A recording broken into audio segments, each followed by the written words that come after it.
Welcome to the Writer Center's virtual craft chat series, where we talk with writers a little less about what they wrote and a little bit more about how they wrote it.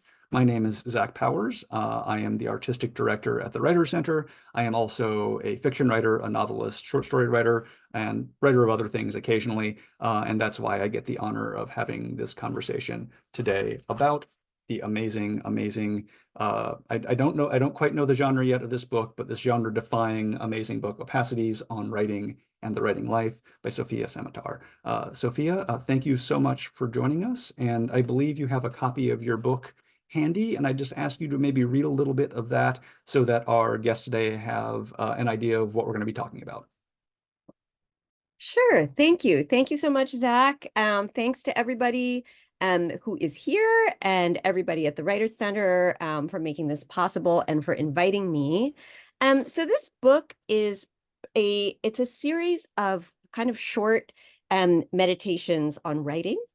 And so I will read one of those to you. I'm going to read from the second section of the book, which is called Box. There are 4 sections, which are tonic, box, copy, and night. And this is the first piece in Box. These are just notes for another book, the one I wanted to write. Overwhelmed by the difficulties of form, I had at the time begun to make notes on index cards, which I kept in a large cardboard box. I sent you a photograph of the box. The method, I warned, had turned out to be terrible. I called it the Nightmare Tarot. To write on index cards was one thing, to organize them another. I didn't want to write notes for stories, but notes as stories. You too, you wrote, longed for works that were notebooks, sketchbooks.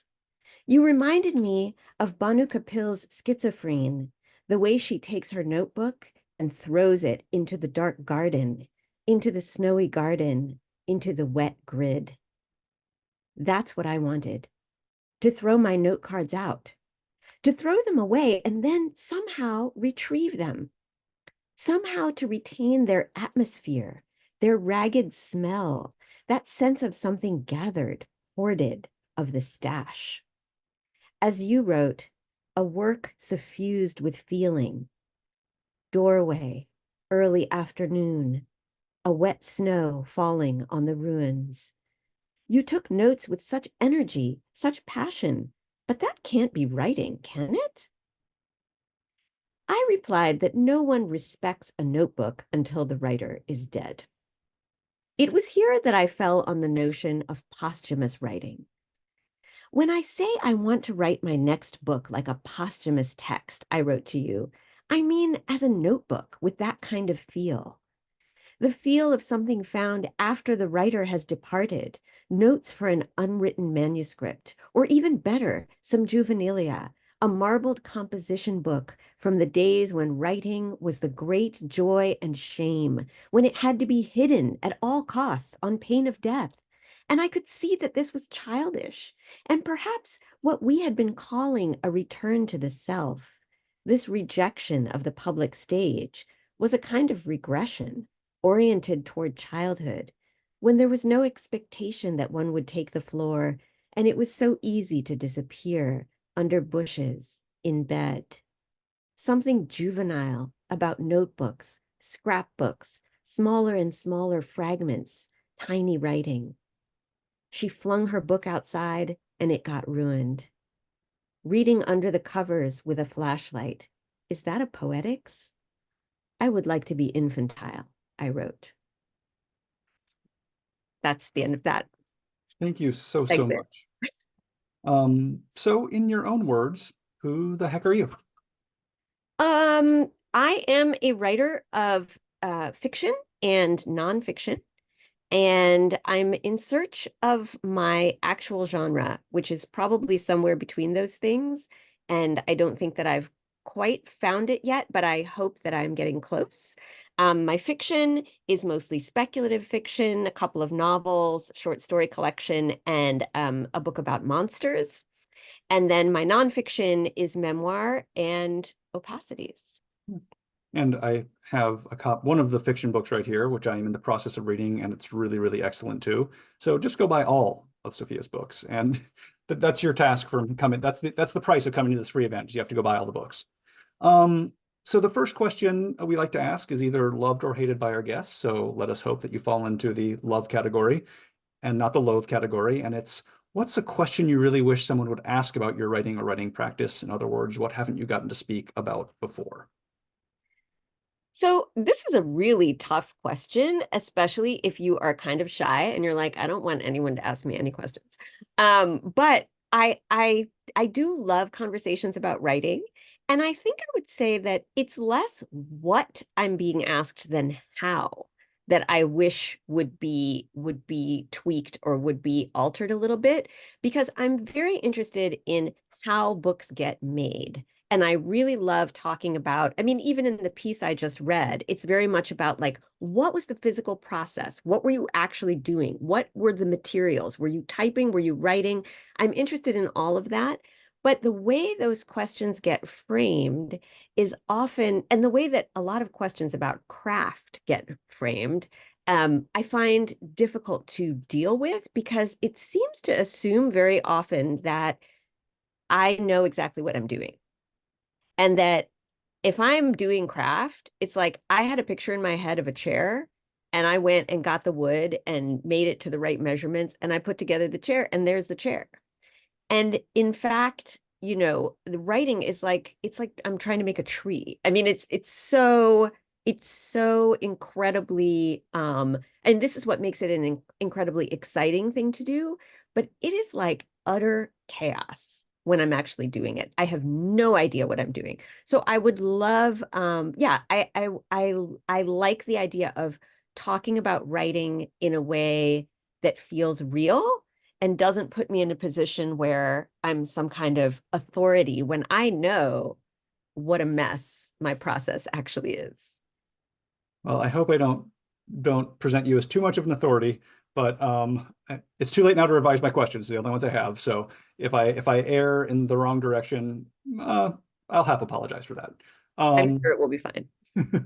um, so the very important, serious literary question I want to begin with, though, was one thing you mentioned in your book, um, is the concept about the car saw scythe, which is, I mean, I didn't know this was a shared experience, first of all. It's something that I've done myself in long car rides. And anyway, before we go any further, can you maybe explain for people what this is? And then we can maybe ask a couple questions about it. I can. And this is a part of the book where, I mean, part of what I'm really trying to do in Opacities is is to write a book about writing that feels to me like what writing is.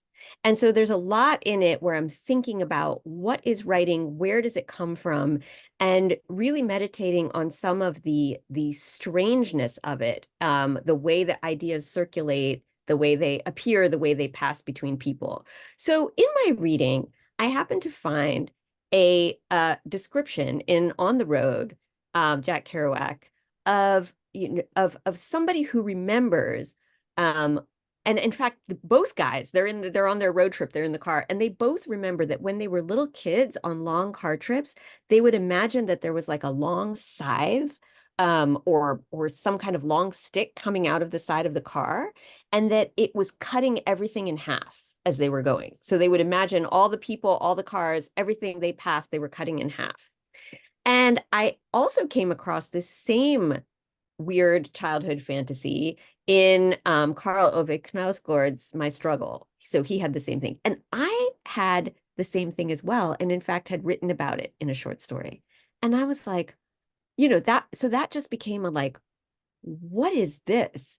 And the part that was really interesting to me is that if you had taken Kerouac and Knausgård and recorded this dream or this fantasy, like me as a literary critic, I'm like, there is a whole phallic thing going on there with these guys, right? That they have like this big thing that's sticking out of the car and they're knocking down all the stuff. But then where do I come in? Like I have the exact same thought. So it just was an example to me of this of the question of where writing comes from, I think is so interesting and so complex, and how something similar, it feels almost ghostly, almost uncanny to me, the way something so similar can arise between such different people. Yes, and as I said, I also did a very similar thing. I started with saws in a car trip and expanded from there. And then I happened to just see today people who imagined a shadowy figure running alongside the car over the landscape is another shared common thing. So brains in cars, when you're a kid, total weirdness. And we're going to put together a panel discussion and get Nausgard on that one and pull this off entirely. That's my next plan. Great idea. So this is a commonplace book, or at least inspired by commonplace books. And that was actually a term I didn't know. And I asked someone else to make sure that I was not uniquely ignorant, that there's a couple people who didn't know, a couple people who did. But could you tell us what a commonplace book is for those who maybe are also not familiar? And what drew you to that type of writing practice, keeping a commonplace book? Yeah, so a commonplace book is a kind of repository of all kinds of quotations, poems, little bits of text that a person has been attracted to and wants to keep. So it's sort of like a scrapbook, except that instead of it's more focused on text than image. So you have lines, verses, stanzas, whatever it is that you personally have wanted to collect. And Opacities does function in some ways like a commonplace book. It is crammed with quotations. It was for me, in a sense, a way to take all my favorite quotes about writing, because since I read a lot, I also wind up taking a lot of notes whenever something strikes me and I want to hold on to it. But then I just have journals upon journals upon journals, and like these fragments are, things that I love are scattered in all kinds of different physical books. And it becomes very hard to, remember where it is, find it. And so that's one of the things that makes me really happy about Opacities, is that I succeeded at least in collecting favorite things that I've read about writing that seem to really speak to what writing is to me. And so now I have them in this book. Great. So one of the most interesting ideas of commonplace books, and then especially about Opacities, is how the format responds to the quotations, quotation and response. I didn't say this earlier, but one of my in my forthcoming novel, there's actually some interstitial, very short chapters where there's a quote and a brief response. So I've been working in that without really knowing that was a thing. I mean, I've certainly seen it before, but that was used in a very interstitial kind of way between chapters. So I'm really interested in how that happens. And you had an interview in the Rumpus with Kristen Millares-Young, and they used the quote "metabolizing wisdom," which seemed like a really interesting way of thinking about having a quote in a commonplace book or a commonplace adjacent book, and then responding to that. How do you view the quotes? Are they launching points? Do they sort of stand alone? Do they communicate? Are you trying to make communication among the quotes? Are you trying to make those connections between disparate quotes from different sources, or something else entirely? Yes, all of the above. I'm trying to do all of those things. I'm also, again, because I set out to, or I hoped that I would be able to write a book about writing that is true to what writing is for me. Writing for me is absolutely this kind of communion of voices. It is very much, I see literature as a shared project, right? No, we are all born into language. We are not creating language. And so anything that I write is made of all these bits and pieces. It's things that I've read. It's things that a friend said to me. It's letters to friends. And of course, Opacities is a combination of, my thoughts, my quotes about writing, and also letters between myself and my friend, Kate Zambreno, who's also a writer, and we write to each other a lot about writing. So all of this material is compressed together into the small sections that make up Opacities. And to me, that it feels like what all of my writing is. All of my writing is made up of those different things, my own experience, things people have said to me, things that I've read.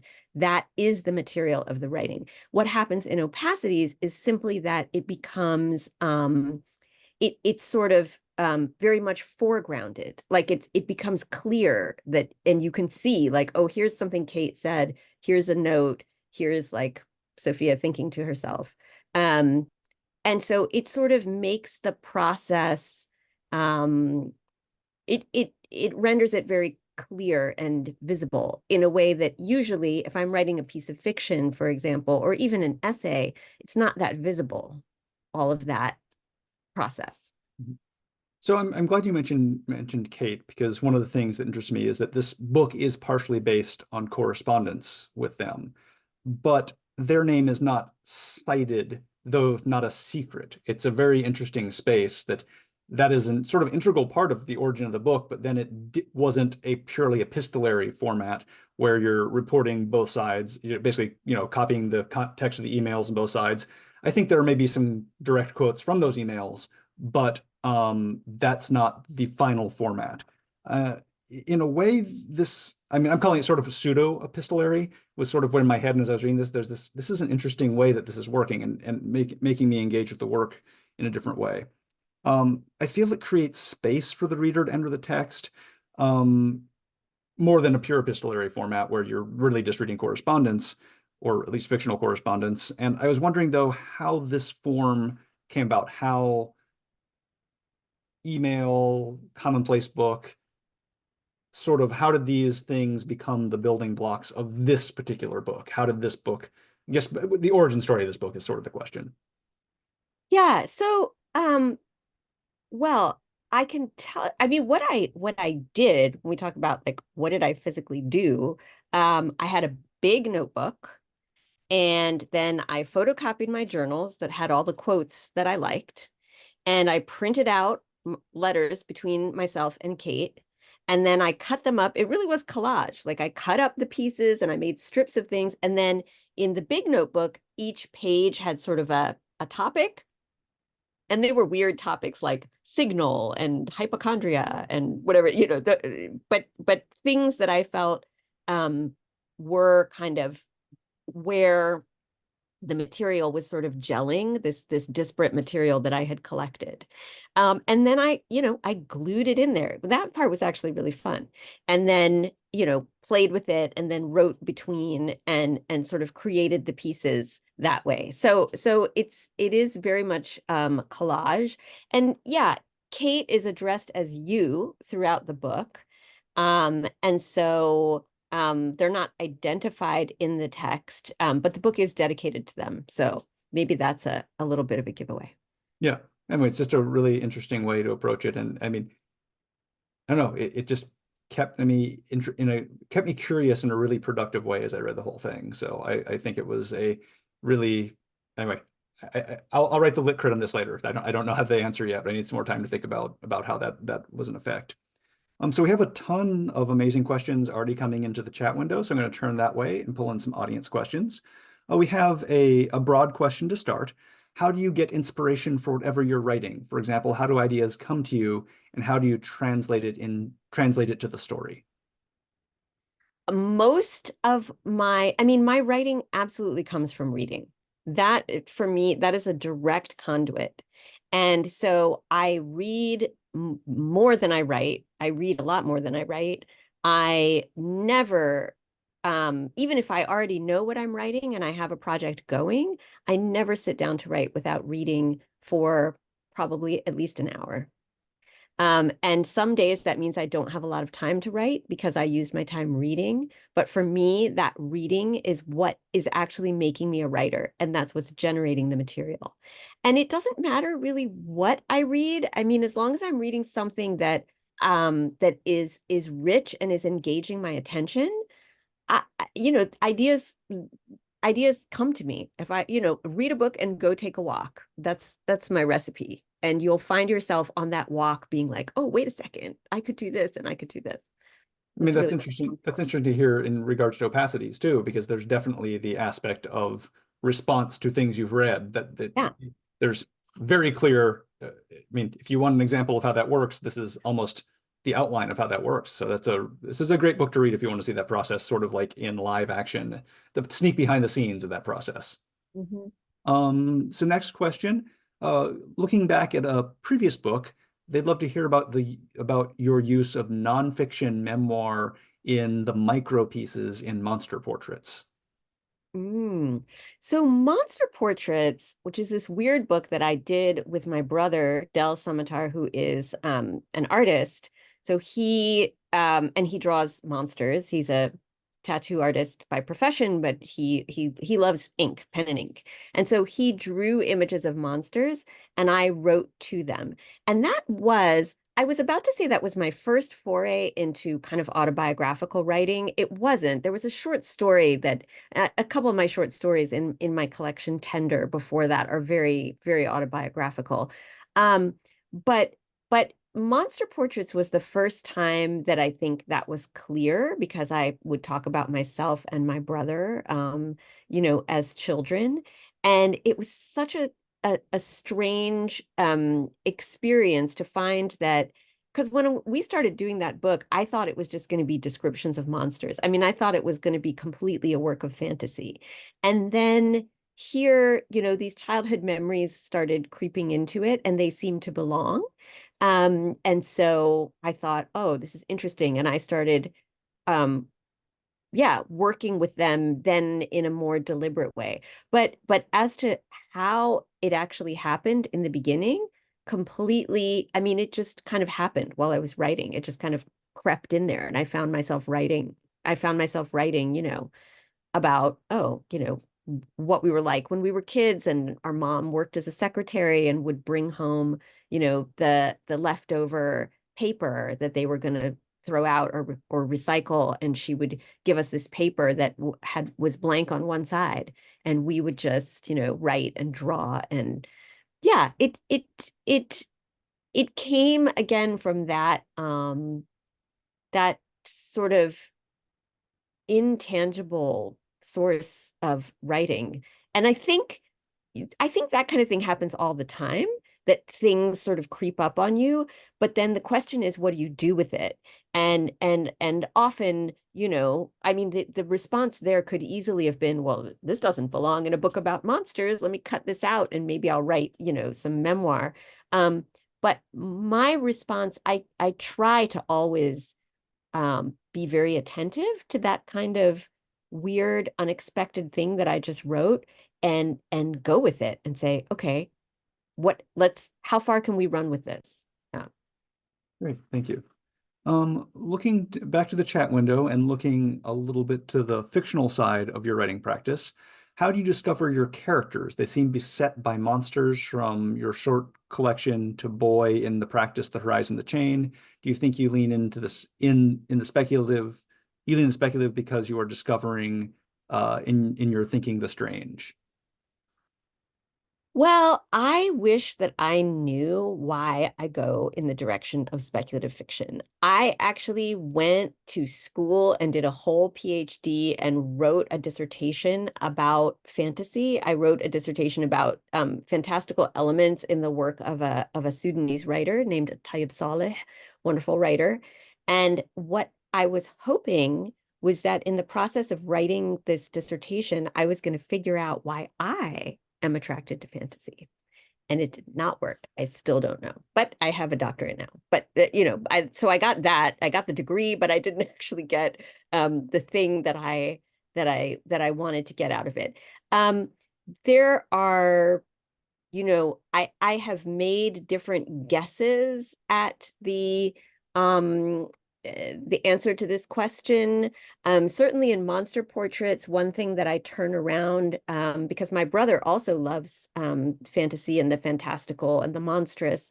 And I kind of turn around the idea that, well, if you're mixed kids growing up in the 70s, You have a lot of people asking you, what are you all the time? Like you can be made to feel a little alien and maybe a bit monstrous.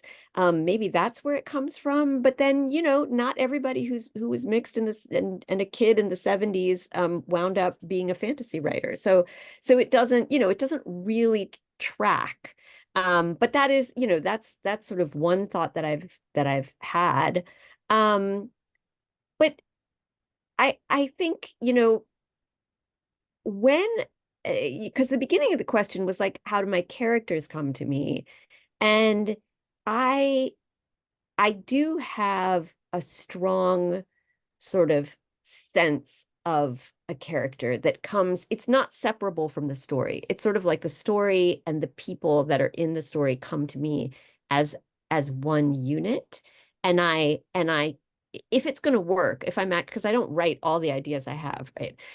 But if it's going to work, then I will see very clearly. And it's like when it's the best, when writing is going really well, it's like um I've compared it to taking dictation. I just feel like, and if you're, a writer and you've had this, this is the best because you're like in the zone and it's just coming. And it's almost as though these characters already exist and everything that's happening to them has already happened. And I'm recording what's happened. It's not like that all the time, but I love it when it is like that. So I did jot down the phrase PhD in not knowing.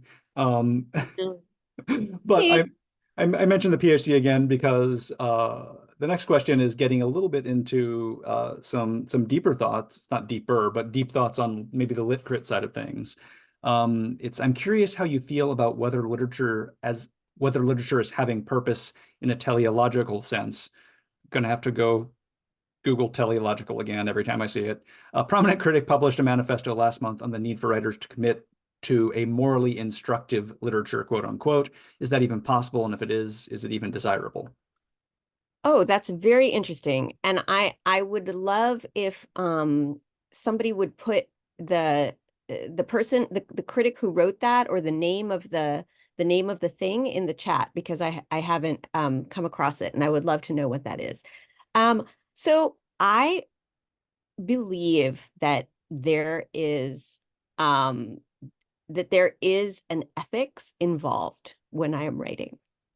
And for me, what that ethics involves is being absolutely true to the work and to the language, and not being slack and not being fake and not being, avoiding that kind of laziness and this sort of like, I'm just going to dial this in.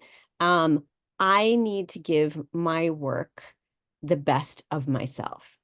Now, if I'm recalling the question, there was something there about moral instruction Well, let me pull it being back up. proposed. Sorry. It's more for writers to commit to a morally instructive literature. So now, not having read this person's piece, I mean, I would really need to read it to be, to be able to It's say whether I agree with it or not. it's this one. It's Brandon Taylor's piece, which I just read last week in Okay. False Light Moral World Building and the Virtues of Evil and Swanee Review. Somebody they posted that at the end. So Okay. Thank you. Um, yeah, I would need to read it to be sure what I think about it. I would say, so I'm not responding to Brandon Taylor, but I am responding to the way the question was written in terms of this idea of morally instructive literature. And that sounds to me like a literature in which I have the answer and I am then instructing you, the reader, on what you should do or how you should think. And that does not sit well with me at all. I don't believe that I am that authority. I believe that I am a searcher. I am not somebody who has an answer. I am working with the material of the world in order to try to understand the world and others and myself as well as I can. And if that happens to be morally instructive to someone else, that's great. But it's certainly not going to be in my head when I sit down to put pen to paper. What I am being true to is the language and the work, and to give it everything that I have, and not kind of, shrug or let things slide, or commit errors of language that I'm able to avoid. Thank you. And I mean, Brandon Taylor stuff's interesting, so certainly worth a look. Yeah, Yeah. check it out. To a process question. A couple of this is from the same person. I'm going to ask the two of them together. How long did it take you to finish this project? And then any suggestions for how to organize a Commonplace book? Ooh, I really need help with organization. So I don't know if I have great things to tell others about organization. But so to write Opacities, um, it took, I would say, altogether, maybe a year and a half to 2 years. But then I also think maybe I have to extend that and say, closer to 5 to 10 years if you think about collecting the material, because this was a bunch of letters and a bunch of reading and a bunch of notes that were taken over a long time. But from the moment I decided to do something with the material until I finished the book was probably about a year and a half to 2 years. There was, the collecting of the material and that process I described with the photocopying and the collage, and then kind of moving pieces around, until I was happy with it, and happy with the way that it flowed. And as far as organizing a commonplace book, I mean, yeah, I like I liked the collage aspect, because when you give yourself the option of cutting things up and doing a cut and paste thing, you can sort of move things around and see what goes together and figure out how you want to organize it. Right now, I have a notebook in which I'm taking a lot of notes um, about a topic that interests me, and I am very deliberately only it's like a binder with paper in it, but I'm only writing on one side of the paper. And that's because I know that possibly in the future, I'm going to be cutting those pieces up and pasting them somewhere. And I don't want to have anything on the back, because I want to be able to, use all of that material. I've also thought about like a recipe box, a little recipe box, and you have cards in there. And then you have, they have little tabs, like it's like a little tiny filing cabinet. That's attractive to me as well, because then you could keep changing it around, depending on how you wanted to organize it. My partner did a writing project just like that, and also one in like a vintage Rolodex, the old like metal roller ones.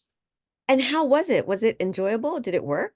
Yeah, it was very interesting. And she's not primarily a writer. She was just happening in a class where this was the subject, the one of the things she was working on. She's not primarily a writer, but yeah, it's really interesting projects, and a little more towards the poetry side of things, but very, Yeah, yeah, that's cool. yeah. And also, I was thinking like I would also buy a copy of like the collage book that the Opacities came from. Like if you like had like just reproduced pages of that, I would absolutely read that as well. So. Uh, Yeah. Do you I need to could tell follow it. an art book kind of like large format? Yeah. Back to the chat window. What role do you feel senses somatics play in your writing and writing process? I've noticed when reading your work that rhythm, the feel of your word arrangement when read aloud is as pleasurable as any other part of engaging with the work. That's very nice to hear. Thank you. So I think of art in general, not only writing, but all the arts, as being as dealing with the human sensorium, as being about what it feels like to be alive. And therefore the senses are extremely important. To me, in every way when I'm writing, both in terms of the sensory details in my descriptions, because that's something that I always am looking for. I really want to know when I read something, what was the weather like? What did it feel like to be in that place? What was the humidity of the air? All of those things are helping me to experience that piece of writing. So that's on the sort of, imagined side, but there is also that embodied side, which is about rhythm and it is about sound. Um, and yeah, I mean, I sometimes I think I maybe go a little too far with it, or maybe I get a little bit critical of myself that I have this kind of very insistent, to me, music. But I really feel like I cannot, like I will know when a paragraph needs to end. And it's not only because of the ideas, and it's not only because of the action or the plot, it's also because of the rhythm of the sentences that that paragraph needs to end there. Or if I ran out of things to say and it doesn't sound right, well, I need to put something in earlier so that it scans, so that I get my rhythm right. Otherwise, I'm not going to be satisfied with it. Thank you. I love all of that, and I'm yeah, that's a really great thing about it. Back to the chat window. A lot of my students struggle with calling themselves writers. Have you ever struggled with this, or have you always seen yourself as a writer?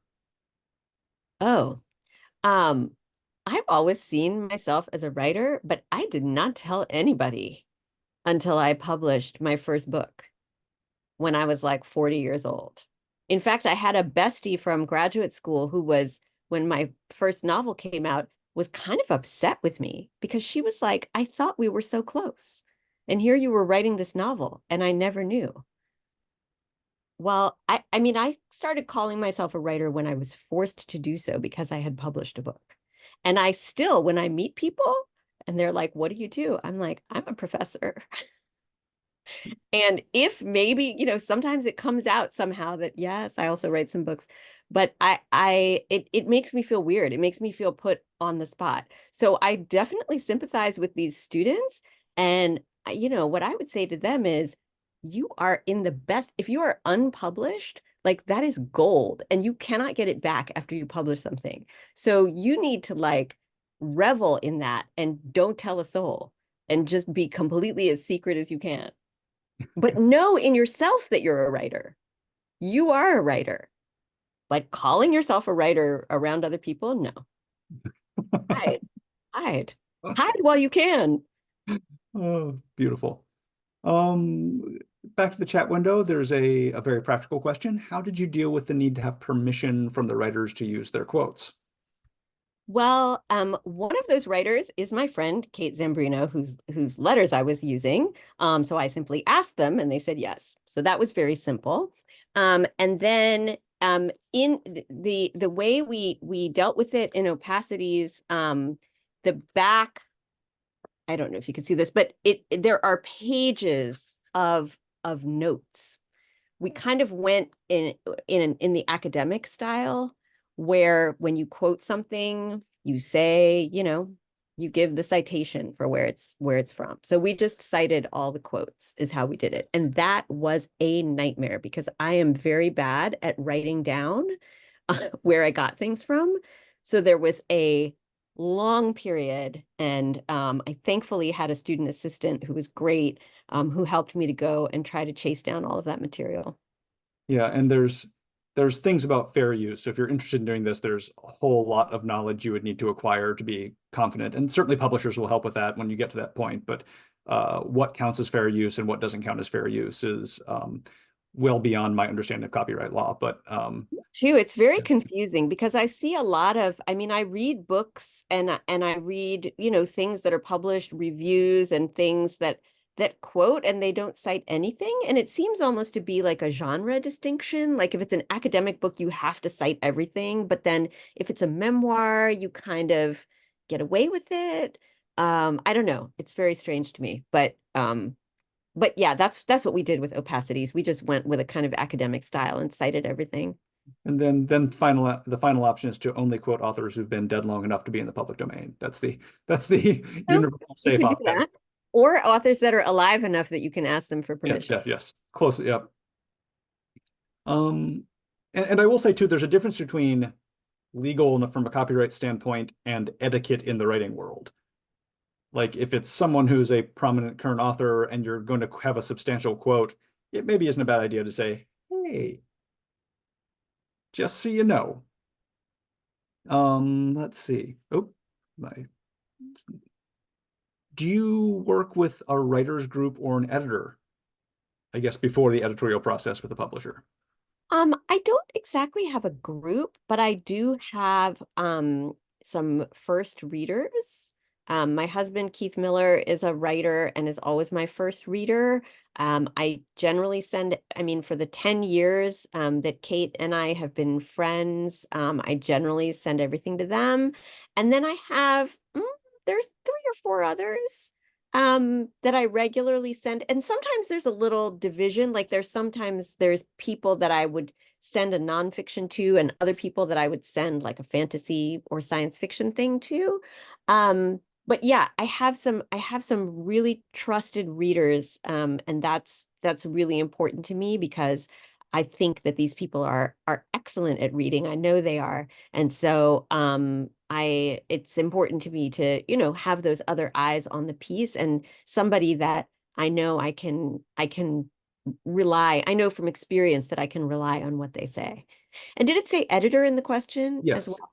Yes, I also have worked with editors on all my books, and they are great. All of them have been great. I've worked with a number of editors, um, and yeah, I'm always extremely grateful. They help me to sound better and, you know, um, to sharpen and say what I really want to say so that it comes through as well as possible for another reader. So yes, love editors.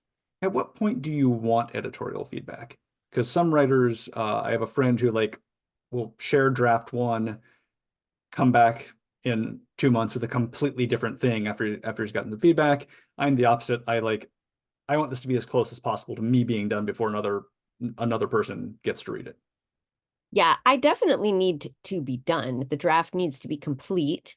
And usually it is, yeah, I'm more like you. Like usually it's as good as I can make it. And to where I think I'm happy with this or I'm unhappy with it, but I don't know how to fix it anymore. That can also be a really good time to bring in some other opinions. All right, going to the chat window, this next question is maybe a little smarter than me when it comes to etymology. So I'm going to do my best to ask it, but I'm not sure I quite understand the question myself. So here we go. First of all, you are my favorite contemporary writer, and it's been a joy to read and read your works. I have an etymological question. I can't even say the word. I've noticed, sorry, I'm having to scroll down. I've noticed a tendency in your works to call attention to words stemming from the Proto-Indo-European. Your collection of short fiction is titled Tender. You open Opacities describing it as a tonic. You recently published Tone with Kate Zambreno, and one of my favorite moments in Monster Portrait's Green Lady, how she surged into view a divine portent. Is this something intentional? Is there some tension that you're paying through these words? That's a beautiful question. I would say it is not intentional. First of all, I would say that because very little that I do is intentional in that sense. I am, my it's almost like my process is like at first I'm reading, and I read several different things. I always start with poetry. Back to poetry. I read poetry first thing in the morning. That's with my coffee. The first thing is poetry. And I'm reading 10 minutes of poetry and then I read prose. And then it's like I'm getting myself high on this stuff. And then I like go into the writing and it's just like here we are and everything is coming out. And that's really that's the experience that I want to be having all the time. I wish it would last longer. And so no, um, at least in the compositional stage, um, nothing is intentional. However, there are those later stages when I'm going back and looking at the work.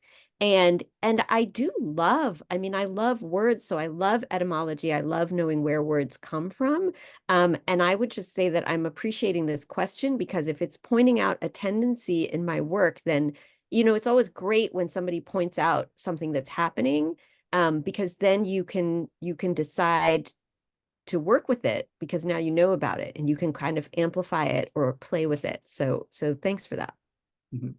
It's like I was Lydia Davis in essays on one of her big essay collections talks about, I mean, how she deliberately deploys, the Latinate versus the Germanic kind of rooted words and is aware of those as she writes. And I think that's really fascinating and a great way to approach writing. On the other hand, I know I could never do it, and I don't think it's the only way to approach writing. I think I'm a little bit more like you, which there's a feel of rhythm and musicality that comes from the combination. And so that's just anyway, on the same moment. Let's see. How did you find your publisher, Soft Skull, and how did your cover evolve? Oh, these are fun publishing questions. Oh, yes. So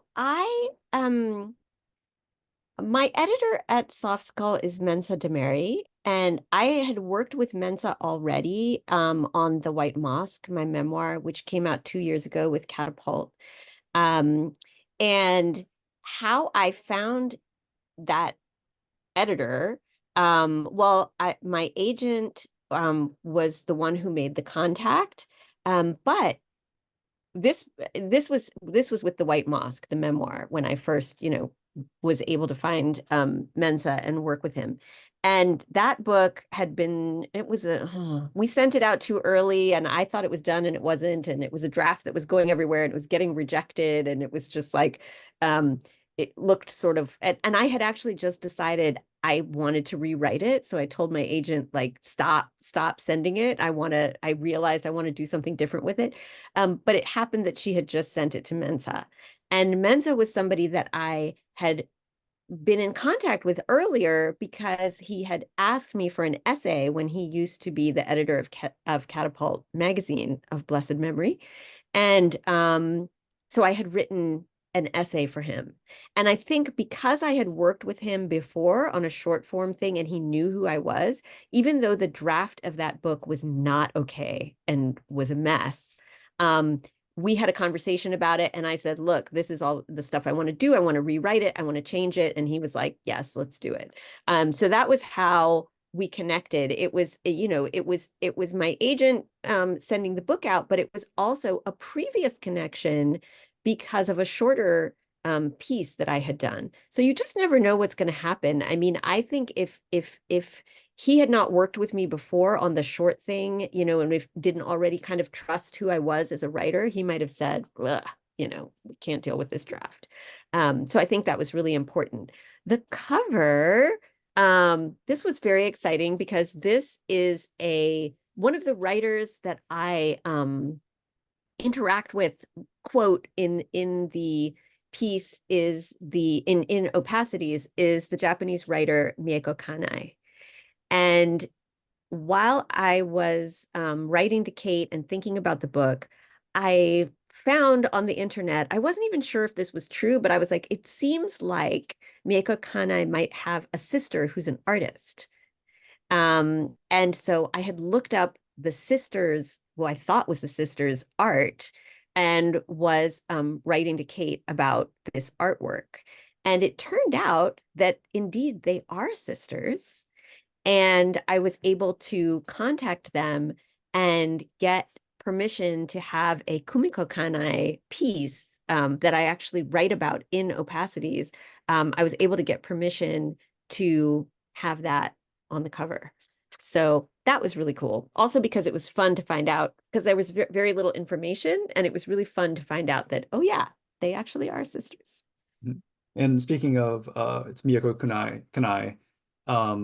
That was like I tried to buy a copy of the book, but it was sold out at my nearest bookstore. So anyway, I like this book was a great source of new reading for me. So I kept like Oh, finding great. other things that I like. Oh, I want to read that. Oh, I want to Yeah. read that. Oh, there's a gap in my knowledge. Often it was like, oh, there's a gap in my knowledge. I need to read this to feel knowledgeable enough to truly interact. But it was I love that aspect of the book too. Is whenever I'm like, I put little tabs in books if you didn't notice, and whenever I have like a really high angled one, that means it's for something else I want to read that this book is telling me that I should go read. Um, so speaking of reading more things, this might be my favorite question ever at a craft chat. Any poets that you're loving at the moment that you would recommend? Yes, several. Um, And I'm actually wondering if I should might be easier to write some of these in the chat. Because one of them is a French writer named Jean Follin, who writes, he's passed away, but he wrote really beautiful prose poetry as well. I mean, there's a wonderful collection of his called The Transparence of the World. It's gorgeous. And that one is not prose poetry. I think it's demarcations I discovered later. I really love prose poetry. So that everything by Jean Follin I've really loved. Deaf Republic, Ilya Kaminsky. Have we read this book? That is great. I really loved that one. Sorry, I can't type and talk at the same time. Not Deaf Republican, autocorrect. Deaf Republic. Ilya. That's his name, isn't it? Yeah, Ilya Kaminsky. Yes. I really loved that. I have been reading The Butterfly's Burden, which is a collection of, it collects several books together by Mahmoud Darwish. And I'm loving that as well. And I recently read the Mina Loy collection, it's called The Lost Lunar Baedeker. What a great title. And I loved, I mean, Mina Loy's work was just, she was an incredible experimentalist for her time. And then I also have to put, because I just read, no, don't autocorrect me. This is how she spells her name. Harriet Mullins' Recyclopedia. Recyclopedia. Yeah, which collects 3 of her books, and they're absolutely fascinating and great. So I've really loved interacting with all of those poets. Great. All right, well, we're coming towards the end of our time here. I'm going to toss in one poetry recommendation. Our most recent craft chat on the poetry side of things was with Kenzie Allen, and the book is Cloud Missives. I also can't type and talk at the same time. Right? It's very hard. But yeah, so we're near the end of our time here, so I'm going to turn to the final question we like to ask our guests, and that is, what's one piece of advice you'd give to a writer just starting out? One piece of advice I would give to a writer just starting out, well, I've already given the best piece of advice, which is keep it secret, don't tell nobody. But another piece of advice that I would give is to read widely. In other words, read things that you don't necessarily think you're gonna like reading. Like, I think it's good to have a genre, to know what you love, but you also really want to get outside of it and just read stuff that's weird. Read something because somebody told you to, because you found it at the library, because you found like a used copy on a cart somewhere. Yeah, just read at random, because I think that it's in that, there's some synergy between the kind of disparate, strange, random material.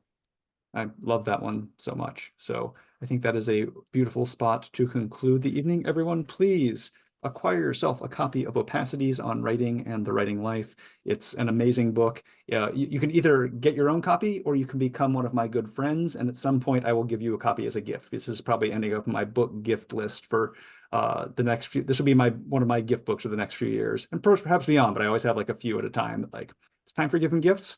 Opacities is going to be one of them. So Sophia, I was so glad that you're able to join us, that we're able to talk about this book and your writing process in general.